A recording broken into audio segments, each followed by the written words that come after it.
महायुती उमेदवार विजयकुमार देशमुख यांच्या प्रचारार्थ पदयात्रा काढण्यात आली होती। ही पदयात्रा तुळजापूर वेस येथील कोठेंच्या संपर्क कार्यालयासमोर विजय देशमुखांचे जंगी स्वागत करण्यात आले। यावेळी भाजप पदाधिकाऱ्यांनी अडप झडप कोठे गडप अशा घोषणा दिल्या। गुरुवारी सकाळी शहर उत्तर मतदारसंघातील भाजप महायुतीचे उमेदवार विजयकुमार देशमुख यांच्या प्रचारार्थ प्रभाग क्रमांक 4 मध्ये पदयात्रा काढण्यात आली। त्यास लोकांकडून उत्स्फूर्त असा प्रतिसाद मिळाला। पदयात्रेची सुरुवात श्री शिवगंगा मंदिरापासून करण्यात आली। पुढे जाऊन ही पदयात्रा मराठा वस्ती, काशी कापडी गल्ली परिसर, बुधले गल्ली, बोरामणी तालीम, शिवानुभव मंगल कार्यालय आदी परिसरातून काढण्यात आली।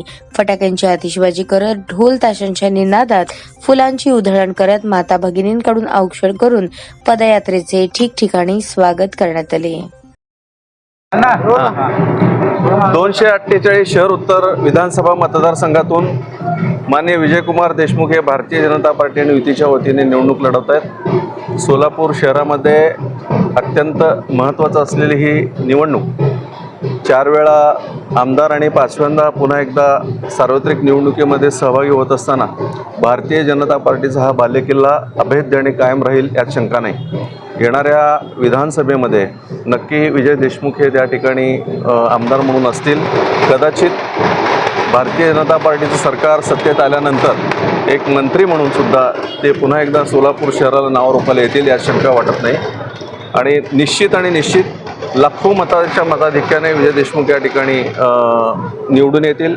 आणि हे होत असताना सोलापूर शहरामधील 3ही आमदार भारतीय जनता पार्टीचे नक्की त्या ठिकाणी त्या विधानसभेमध्ये असतील अशी आम्हाला खात्री वाटते।